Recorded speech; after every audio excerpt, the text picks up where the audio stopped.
What is up, everybody? What is going on? Welcome back to RiDetroit Weekly, man. It's been a long couple weeks off. We have been through some things, man. Last week, I was supposed to have Nelson T. Sanders on, and then I had to have an emergency dentist appointment where they removed all four of my wisdom teeth, which wasn't fun. So we had to take that week off. And then now this week, Nelson is in California doing what he does. So we moved him to next week, which oddly enough, believe it or not, take it how you want to take it. It is good news for us. This is our last live show from the EAB studio. It's been a great time, but much like everything else we've done, we have outgrown it. I mean, believe it or not, remember, we started this thing with an iPhone. And if you can't see that, we've pretty much turned the back of the studio, the back of the shop into a studio. So it is time to move on. We'll still be broadcasting at 3 o'clock, but we're going to be recording our shows live and then broadcasting them so we can once again continue to upgrade the quality, add more video, add more photos to the stuff, and just make the show overall a better product. So we'll have Nelson T. Sanders on next week. This week, we have my ace, dude. This is my dude, man. And we're going to talk about so much stuff other than him being just a DJ and the DJ, if you ask me, in my opinion. We're going to talk about really how like he has really played a part in a lot of the stuff that has started through a lot of the things that I've done. So ladies and gentlemen, without further ado, I would love to bring on my guest, Dante Lasalle. Dante, what's up, brother? What up, though? Man, How you doing? I'm doing amazing, man. I miss you so much, dog. I don't want to sound like that, but I haven't seen you in so long, man. Way too long. Way too long. You know what I mean? Like it's been, so honestly, it's probably been a good couple years. I mean, we've seen each other like a day or two here, but Yeah, really, yeah, like it's been a minute with the pandemic and all the other changes, and we'll talk about that occurred and everything. But let's talk about like really the beginning, because a lot of people, they know, if anybody knows you, you've been around. I don't want to date you, but Hey, you've been DJing probably 30 years now, right? Close to 30? no, not that long. I learned how to mix back in early 2000s, so about 20 years. But actually being out here mixing and doing that primarily instead of rapping and jumping around and tour stuff, it's been about 12, 13 years. Like really going at it where it's like my main income, like it's you know Yeah, minute. so let's talk about that. You touched on that. So before you were doing this, you were rapping. And so tell us, just give us, before I keep asking you, tell us the story. How Yeah. did it begin? Where did we get Dante from? Shit. Uh, the Church of Pentecostal Love in Romulus, Michigan. That's where you got me from. Right? Uh, but no, yeah. So I started rapping and stuff in college, or like really getting out trying to do it and stuff. And then I was touring about. I mean, shoot. Before that though, when I was in high school, I was going to the parties and shit, and then putting on parties eventually by the end of the '99s, 2000s, and then started rapping a bunch, touring. I've had the opportunity to play all over the world. Whoa, I whoa, Oh where's yeah. your hand? Oh, there you are. Yeah. So like you came up in a golden era, I say, in Detroit. You're talking about high school. We're talking about, I often say that for me at least, pretty much 1990 to 1997, 98 was the golden era of anything I really, as far musically, really cared about. So we really came up in a beautiful time where things were happening in Detroit that never happened before. Yeah, yeah. Yeah, it So was. I mean, it's so crazy now, especially even then. It was special. It was exceptional, but it was from the other direction. It was from. It seems like I don't see anything, and then boop boop boop boop boop, and then now it's like you can't see what were fireworks to us are, a little less apparent today. what was the first time you ever got on the mic? Do you remember being nervous? I mean, were you just ready Oh to own yeah, it? it was uh like actually live out at a spot. I think it was at something at U of M at the halfway house, the half ass, the halfway in. They used to do all these punk rock, hardcore, hip hop, all these different shows down in the basement of East Quad, I think. And yeah, down there was that was the first time that I got up and did something. Then then that was back around not too much later. It was over at Lush Lounge and these spots, and you remember Swan back in the day? Absolutely. Yeah, Absolutely. he was a feature at the first spot that spot in Ann Arbor when I got an open mic and was rapping there. But he's like, oh, Swan was he's with the amazing. he was a mountain climber, right? I was the manager of the Mountain Climbers for Shut about up. a year or something, maybe 8 months, something like that. Yeah, before the movie, before all that, back when journalists and Swan, it was right when Swan was dipping out, kind of doing his own thing. But Strike and journalists and yeah, that stuff is yeah. I remember I was outside at Alvin's, sitting on the bench, and Strike came up to me. He handed me a cassette tape, and he said, and it had aluminum foil around it. And I was like, "Yo, what is this?" And he said, "I brought you this tape. It's been sealed for freshness." And he handed me that tape, man, and it banged. I mean, at that Oh time, man. like they were honestly, I thought one of the best Oh scoops man, coming Mountain out of the Climbers. city at the time. Mhm. Sleepy Hollow, Mountain Climbers, SOA, Slaves of Allah. You remember Doc Seuss, the Absolutely. producer? The Yep. hi-hats. It was you could always the hi-hats. I always knew it was a Doc Seuss. Just something I don't know. I got to go back and listen to it to know, but I always was like, yeah, that's the Doc So Seuss shit. so you have a background, you teach, you're a tutor, you do all kinds of stuff. So you've always had that in the bag. Do you think that Yeah. being a teacher and all that has really played into what you've become today as far as hip hop? Oh, definitely, definitely. I mean, they sort of commingle, and you said where did we get Dante from? The me in between those things is what makes them both make sense to me. Just talking to people, I trying to find an excuse to have people listen to what I have to say. Pretty much a soapbox, some reason to like get something through and help people or share things that I find helpful. I yeah. So now we're talking like you're DJing, you are going all over the place. Cause I remember at the time, like I said, everywhere I looked up, your name was somehow Mm-hmm. connected to a hit because you were promoting at the time. I mean, you were like a full Yeah, service cat. You were pushing the scene. yeah. When did it click in that that was something that was you and that you wanted to continue to push forward? I don't know. It was never a decision to just only do it. It's always and still is in the midst of this experience is just what makes me happy and what am I going to do next? What making sure I not necessarily like have some big plan for what's 5, 10 years from now for each thing, but just make sure I'm doing what I'm doing well and getting ready to do something new, getting ready for change. And in that, like I've never had one regular 9 to 5 regular job. And in regards to the world today and our economic state and all this, and I've told people before I knew it was the pandemic that was going to do it, and just the changes that we're going through with technology in this, that people who are gig workers or than what we call them now, that we have an advantage over people who aren't ready to change gears. They think they're going to stay locked in and do one thing. It's like I've never had one regular set paycheck, so I know how to hold on to it when it's time to hold on to it and wait for the next wave. You know what I mean? No, So absolutely. yeah. And so it's served me for sure. But the thing that between those two that is, like I said, just talking and being able to have the opportunity to be heard. That's what we all want, I think, ultimately. What I love about you, one of the things, I mean, I love everything about you, but one of the things I love about you is you are unlike most DJs that I used to book. Most DJs I book, they say, how long you want me to play? You want me to play an hour? You want me to play 45 minutes? You were the first DJ I ever really connected to that preferred to play longer. Like you prefer to play what, 2, 3, 4 hours.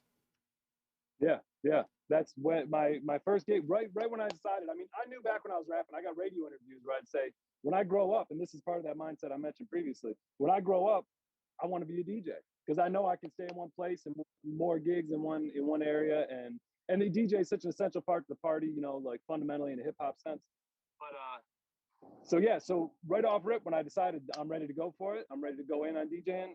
I sought out a gig where I was doing the whole night.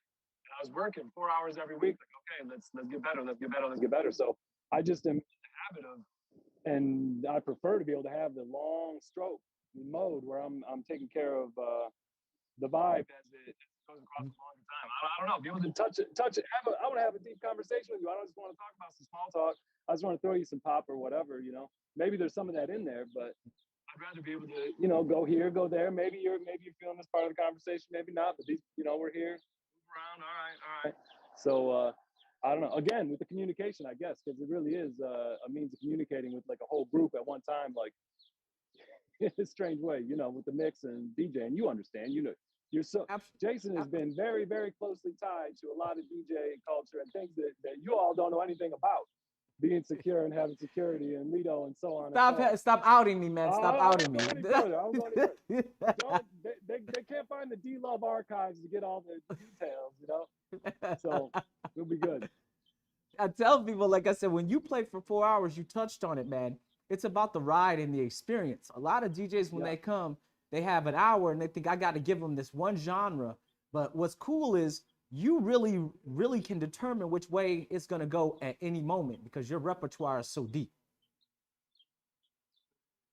I like changing gears. I like turning. I like, you know, switching up. And then just the challenge of trying to make a mix happen. I mean, we have these tools to be able to cheat and do insane things with mixes with the digital stuff. It's like, why wouldn't I try to make every one of them, every single mix, something interesting, something whatever. So, and it's easier to do different or new things that challenge my mixing if I am sort of, you know, go in a lot of directions and have the opportunity to sort of, you know, ebb and flow and whatever, you know. Yeah, man. And so I was talking to my homies earlier about, you know, whenever I talk about you, so much stuff pops up in my mind. And what most people don't know is there would not be a Buffalo slow roll if it wasn't for Dante Lasalle. Do you ever talk about, like, do you ever think about how that went down? Do you remember? I mean, I think about it, but you know, the person I think about it with most is with Tone, but I got history with Tone. Me and Tone been fucking with each other for a long time.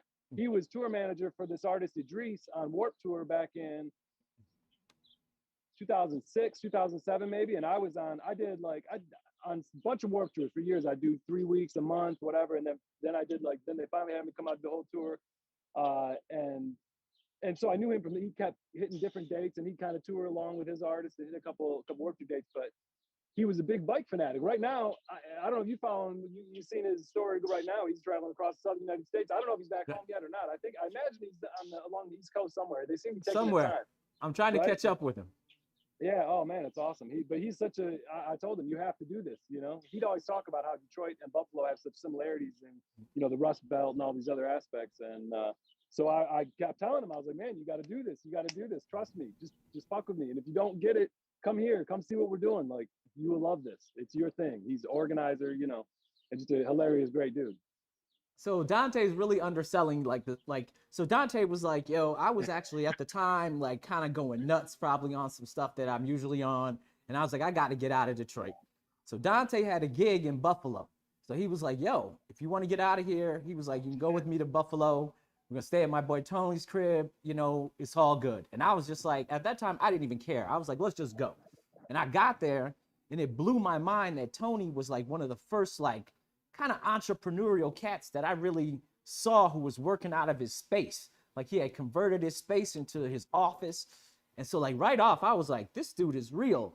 Then we DJ'd and then we had talked about how he had just rode his bike from LA to Buffalo. And I was like, this dude is my dude. And when he said, I would love to start a slow roll, that was the quickest yes I've ever given to anybody in my life. Like the realest person that I've ever connected with through that was Tony at that time, man. And so after that, I mean, if you look now, man, Buffalo is really like kind of like steering the nationwide way. You know what I mean? Like them dudes really took it on, man. And so that was all due to you. You made that connect. You know what I'm saying? And that's what's cool about Detroit and people who are doing stuff is we always connect with other individuals, no matter where they are that are doing things. And that was one of the best things to happen to me, brother. Oh yeah, I remember when you first said it. I was thinking of the time we went after that when we you were there when we rode with them actually. And it was all the rain. Okay, yeah. I'm like, there's so many trips like that. I'm like, let me make sure I got this right.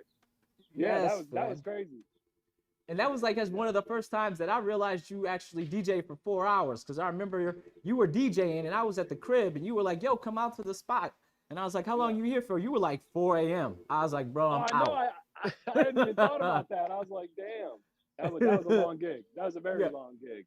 Yeah, man. And since then, like our relationship once again turned, it took another turn because through that, so you started DJing for Slow Roll. And I like to, I mean, if I was a rapper, I'm never going to be an MC, but I always like to say if I had a DJ, you would have been my DJ. You were my, you Hey, were, I mean, if you, when we show the photos again, every time I look at them, it was like the dynamic duo. You were there, I was there, we were there to rock and bring the experience and the vibe, man. And you really took that. And if once again, people that don't know, Dante went from spinning, like I called him one time and I was like, yo, you want to spin? To him becoming the official Slow Roll entertainment coordinator is what we called him. You know what I'm saying? I don't know if you ever got paid for that shit, but like, hey, I mean, we, I'm still but, trying to figure out the dates. I gotta. but Dante kept that party. I mean, how long did you DJ, man? 2, 3 years? For what with slow roll? Yeah, Uh, I can't I even count. literally, I'm on the other side of that black hole, that like warp zone. I don't even remember. I don't know. Right? You know what I'm Possibly saying? You sometime just before became part of it. 2020. Yeah, You yeah, just you were as much a part of it as the ride. You know what I mean? And we talked about how like the after party, even to this day, people man. still hit me up and they talk about anybody can ride a bike, but we created something and a vibe that is Yeah. unparalleled. You know, Oh and man. people still want that. Yeah. And it's so crazy. It's like, the analogy of the river, like the things that slow roll gave or were gave to other people even. It was always different because it just changed into the people who were. It was good. This, you know what I'm saying? Like some people were there for social, some people to be able to ride, some people to be able to see the city, some people for partying, some people for family stuff. It's amazing. It's a hard thing to try to digest and think about.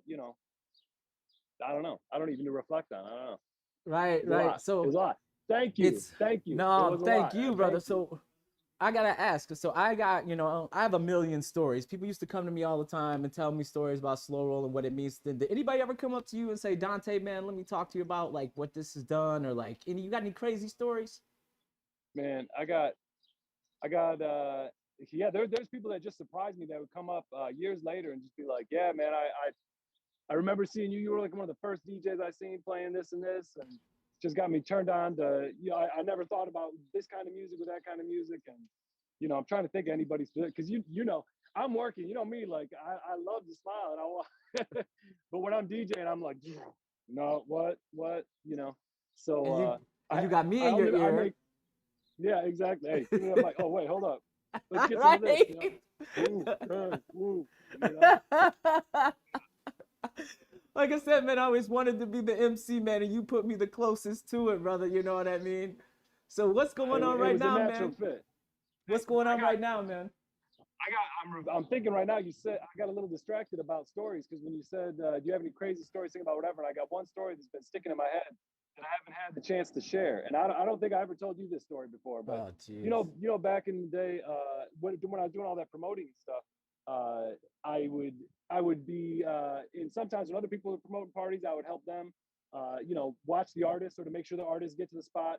And like I babysat ODB before and ran through with Busta Rhymes and Eminem and Magic Mike and all the DJs and all that shit. Those are a bunch of other stories, but one significant one right now is that when I was booking a show at the Blind Pig, Murs, Living Legends, West Coast, he was on tour. I think it was for his Death Jux album, and he had a live band playing with him. And Shock G played the keys on his record. So he toured with him. The Wow. Blind Pig is notorious for not letting people in if they don't have their ID. Like not giving a fuck about whatever. They're just like, seats taken, no questions asked. Shock G came up. He didn't go to sound check, and he showed up, and he's like, "Hey, hey, what's up? Hey, it's me." He didn't have his thing on, nothing, but he's like, "Hey, what's up?" And the guy at the door gave him just a little bit of a hard time, and he really did, it rubbed him the wrong way, so he kind of gave a little reaction. And then the manager came over, and they had to go to the bus and try to get some documents or something. And I'm like, I got to make this smooth. I'm promoting the party on whatever. So I said, hey, let's go next door. Circus, the bar upstairs, next door to the Mhm. it was Thursday night or something, right? It wasn't a regular at the circus. I only been there a couple times, but we walked up there. I got him a drink. We're just sitting there chatting and stuff. We had dinner before, with the artists and stuff, and we're talking. They're doing something. They're doing karaoke in the background, He's chilling out a little bit. They're texting me back at the spot, like, okay, yeah, I think this is gonna be fine, whatever, And two girls got on stage and started singing the Humpty Dance. Oh, And what? You don't even have to ask. What do you think he did right then? He got jumped right up and did the Humpty. did the hump, full on, like he meant it. There was probably 6 people in there. 10. There's probably 10 people in the whole bar, including staff. And these girls, oh my God, their minds are blown. I get a little goosebumpy right now, like just thinking about it, just because that was like, that song is like that cultural icon in my mind, and like it's taking up so much space in my, memories, and just like whatever, like that. So rest in peace to like just a real dude. You know what I mean? Like when he's here with people, say, yeah, let me give it to you. Let me talk to you. Let me give you what I know I can give you. I can make people get high. I can give this to you right now. What a special experience. And we saw it. And then he came back over and did the shit with Murs, and great dude. So, rest in peace to that one. Man, that is amazing, man. Thank you for sharing that. Yeah. That is the beauty of being an independent promoter. Okay, I used to try to do my thing when I, bring hieroglyphics, and when you get to connect with an artist on a personal level outside of that whole like shtick that comes with it, it's a whole nother thing, man. So that I can't even imagine how surreal that must have been once again to see those people, and they have that story for the rest of their life. Imagine what they thought. Right. Like, who's this dude? He knows the song. Cool. right. You know what I'm saying? Because he didn't have the nose on or nothing. So like he's just the cat up there going along with it. Yeah. Wow, man. Wow. Well, what is happening? I mean, I know we've been locked down, man. This last year has been crazy with the pandemic, man. I mean, what's been going on? What you been up to? Man, I've been all my work is just so I had a couple gigs last summer. One streaming, one from the DIA, and mostly though I've been with the kids. I got my son Felix is 1.5 years, and Lila's 4.5, and I mean that's more than enough. I keep myself too busy. I don't want to bore you with like all the dad stuff. I'm like, oh, they could do this. Oh my gosh, we spent time. Man, come on, look at me right now. I'm dressed like a middle-aged dad right now. We've been joking all day, man. I got like loafers on underneath here, man. You know what I'm saying? Come on. You said you're dressed like a middle-aged dad, like you aren't one. Come on. Right? I say that all the time. People are like, man, like that guy. I'll be like, I feel like a parent. And they're like, bro, you are a parent. I hear you, man. No, it's great. Now, this year has been really a good year to connect and rebuild family. And buckle down, man. I can imagine that you are that dude, man. Because once again, you're the educator, man. You're gonna be there for all of it, I love it. So I'm not even mad. I'm on a little sabbatical, or like this is my paternity leave. You know what I mean, from my industry, and it'll be good in a minute here. Talking about the industry, man, I'm just gonna hit you, man, because you always give it to me honest. Where are we at right now, man?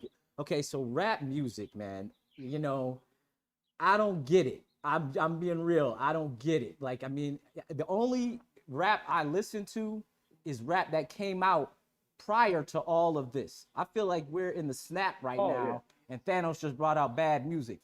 What is happening? Where are we going?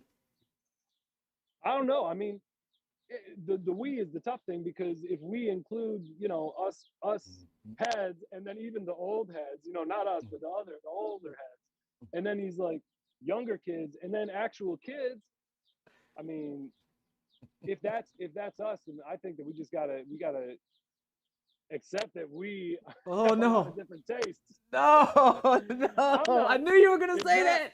I know, that's why you asked. I put you up on Drake. You weren't fucking with him. And I was like, yes, true. I didn't used to fuck with him. I didn't listen to any of it. But then it was one of those. It's like Beyonce. I know people hang me for this one. Excuse the exaggeration, but I'm like, once I listen, I'm like, oh man, those are actually pretty good. But I just never would listen. I'm not really checking for it. And then when I listen, I'm just like, not all of it's for me. And once I get over that, like, not all of it's for me, like. The shit that is for me, I was like, all right, I can fuck with it. Like, he's not lying much and whatever. So, but part of that was the young thing too. But that was even an old era. He's an old head now, right? He's like a gangster rapper.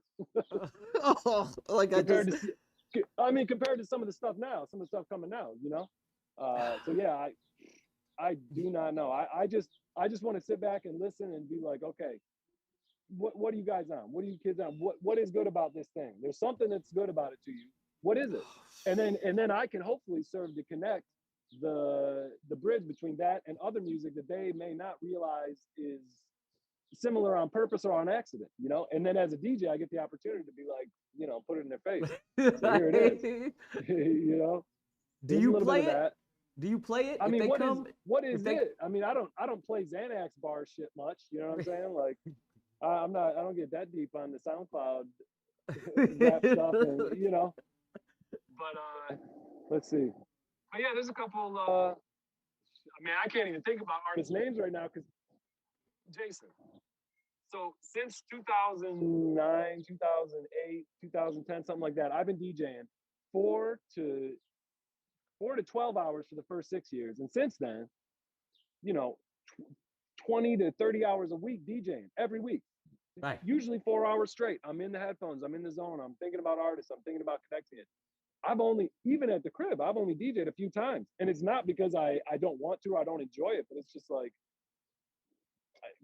you know, the kids are asleep, but it's like, I'm excited to do it again, but it is just such a strange thing to be outside of this meditation. It's like regular meditation and being inside and like silently juggling this like massive responsibility, even if it's not really like it's a karaoke bar, you know, at Circus, but I feel that way, you know, when I'm thinking about the sound and like all these things coming together in the mix and where you're at with it and what people are vibing on, where, you know, what's going on with the night, what's happening in the world, you know. I had to play and feature president every night for fucking 4 years. And so I had to work that into my sets, figure that out. And for example, but there's all sorts of little things like that, you know what I'm saying, where you like pepper it in with what's going on, you know. And, So, do you yeah, build a set? Do you build a set? I mean, we're going for 4 hours. Do you build a set, or is it just you just go with the flow? I just go with the flow. And then there's lots of times I have lots of habits where when I land on certain things, I'll be like, oh yeah, I remember that feeling good going to this move. You know what I mean? Going to this song. So then I'll kind of fall into that groove. And sometimes I have like 10 songs in a row that I'm used to, boop, boop, boop, boop, boop. And anywhere along the way, just be like, oh, you know what? I'm gonna go over here on the fourth song. Be like, oh, that worked for this one too. I'm gonna try this thing. You know, it's amazing fun, and I feel like it's so good for your brain. Like I'm so grateful that I have had that meditation, even if I never was able to DJ again. Just the fact that to have the audacity to say, yeah, motherfucker, pay me. I'm gonna sit here for 4 hours and do these things, and it serves me so much as well. You know what I mean? Yeah, I feel real lucky to have been able to do so for so long, and I'm looking forward to crushing some more. You know. So before I let you go, we're talking about all the good times. Do you have one? Do you have one story of a time you walked in and you just couldn't win the room? You just couldn't do it. Yeah. No matter what you did, you know, you couldn't turn it.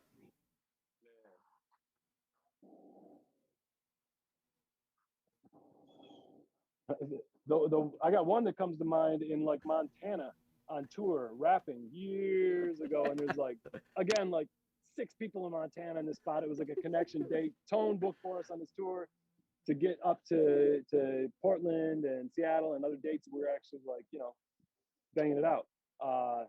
Yeah, and I was like, man, send me home in a package right now. I'm done. But no, honestly, music is such a cheat, dude. It's like I'm not stupid. I listen enough. I'm careful enough with music, paying attention to music for all these years. I know. I don't feel that I've ever fully just failed the room. I don't. There's just so many things to play. You know what I mean? Like it's not even me. I don't got to look at them. They don't got to fuck with me. Just check it out. Let me give you some. Hold up. I got you. I told you. Shut up. Here you go. How about you? How about you over there, motherfucker? Take that. Relax. Enjoy yourself. So no, I sincerely don't. I know plenty of people have not enjoyed themselves. Here's one. I had a girl. It was spring break. I was DJing this regular spot on in Ann Arbor, right downtown Ann Arbor, and it was like a college bar, but it was spring break, so there was only a couple girls in there. They were real drunk, trying to have fun, but nothing's going on. And this girl came up and she asked me to play whatever, and I was like, that's not really where I'm at right now. You know what I'm saying? I'll keep it in my mind if it comes up for a mix, you know. And I forget what it was. It was just something obnoxious I didn't feel like doing. And the way she I didn't like the way she talked. You know what I mean? And so then she came back after I didn't play it, and I was like, I don't think I'm gonna play your song. I'm sorry, you know. And I just went back to doing what I'm doing. I got to pay attention. It's working. Reached up over the booth grabbed the tone arm off my turntable, broke it off. She ran across the street downstairs into Charlie's, and somebody went running over there to find her. And yeah, it was yeah. So, Wow. so Wow. I know I didn't have her. I know I didn't catch her. Not quite. we can chalk that one up as an L on that Hey, one, bro. it happens. Mwah. There's plenty other DJs out there for you, girl. Right? And the way I live life, we wouldn't be telling this story right now if that hadn't happened. So at the time, yeah, you know, a new tone arm probably hurt the pocketbook. But looking back, no, you man. know. Yeah. So before I let you go, brother, I know once again you are a teacher, a philosopher, a thinker. Any last words before I let you? Now, I hate to say last words. It always sounds like any last words, but I mean, any parting words you want to tell? Give them something right now. Give me a gem. I'll give you a question. Dang it. You know, it's not giving you much. This is giving you something to figure out and do yourself. You know. So what is it that makes us human? That's the question. Consider these two things. Oh man, that was so generous. That person stopped and just like was so charitable and gave to somebody, and that was so human of them. They really, usually most people would just do this, you know, their animal instinct would be to do this thing or whatever, and they weren't selfish, they gave. But then on the other hand, we also use the expression of saying that's so human when we say, oh, well, you know, I'm only human. I had to do it. Oh, you know, I'm only human. I had to obey my instincts. So which is it? You know, that's something I've been contemplating or, you know, asking people. Oh, we gonna talk about this one, bro. You don't even know what can of worms you opened on Man, this one, I've my been thinking brother. about it. I've been Oh, thinking you don't about know. you. Oh, you don't know, I man. We're gonna I gotta talk come about and the get on the human couch. animal, I gotta man. We're come gonna get on get the into couch. human animal one of these days. We're gonna talk about the All right, human all right. animal, bro, because it is something that I've been watching for a long time, and I don't want to sound like Alex Jones on here. We want to turn this into one of those, but I will definitely call you and we will talk about some things. Yeah. Brother, I love you I'll more be than right. anything. I'll be right there on your couch. I'll be right there on your couch saying, "Oh, you can get close, puppets. You know, don't get on me." You know You what I'm know? saying? I know you will, dude. I knew this was a great idea, man. Brother, thank Yeah. you for Thank coming you. on today, taking the time, man. I just like to give people a little insight, man, because once again, people, you know, me being connected to you for so many years, people are always like, "Oh, why you always book Dante? Why can't we play for Slow Roll? I want to play for Slow Roll. Why you always book Dante?" And I always say, Yeah. because Dante is my man, dude. He is the man. He has no better understanding of how to ride out a party than any other DJ I've ever experienced in my life, brother. My dude. And that is you. My dude. Oh yeah. We All will right. be we will be back soon, brother. I don't know if it's gonna be Sounds on a good. Monday, but it will be soon, and you will be spinning records, brother. You will be I'll see spinning you. records. I'll see All you. right, brother. I'll talk to you soon. I All right. love you, man. Love you. Peace. All right, peace.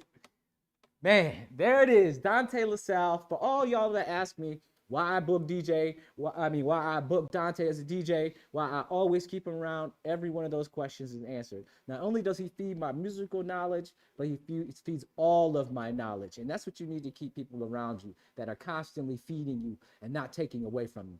Okay, so keep that in mind. Search out Dante. You can find him on Instagram. You can find him on Facebook. Trust me, I'm sure he's got YouTube stuff up. I mean, if you don't know how to get a hold of Dante stuff, get at me and I will get it to you. Thank you for everybody for coming. Before I let you go, you know I have to make sure that you like, subscribe, and leave some comments. Subscribing be the most important. Talked earlier about this being our final show. It's in the EAB studio. It's not to be sad. We are actually moving on. And the reason we are able to move on is because those subscriptions keep adding up and it just gives us more access and more ability to provide you a better product. So please go smash that subscribe button. Also, do you ride Detroit? RiDetroit is the tour company. I would love if you to see what you're doing out in the street. So if you're out riding your bikes and you're taking photos, hashtag RiDetroit so we can see what you're doing. Hopefully we can get you out on an e-bike. It was 80 yesterday. I'm gonna call it. Summer is here. It's raining outside, but the bikes are out. I want to give a shout out and thank you to Loomis Helmets, one of our sponsors. Trust me, the Loomis helmet is amazing. Over 77 programmable screens that you could put on the LED of the Matrix. Go check it out.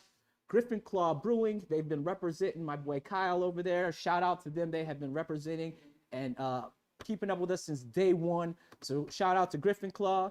Shout out to Electric Avenue Bikes, man, for letting us be a part of this whole thing. And it's not like we're leaving. We're not leaving Electric Avenue Bikes. You can still come here 10 to 6, Tuesday through Saturday. Anthony and Alpha and me are here every day, holding it down, selling bikes. So if you want to come by, hang out the shop, we're not leaving the shop, just the show's going through a little bit of a change. I want to thank Wingman Water once again for keeping us hydrated, and Tap Beverages, the producer of the Purple Power Up. I'm still calling it that because we have yet to come up with a name for it. We've been so doggone busy doing all the other stuff. So if you can think of a name, by all means, leave it in the comment.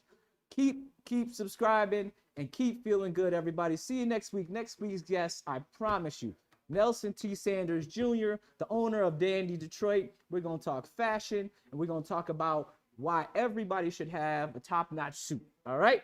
See y'all next week on RiDetroit Weekly.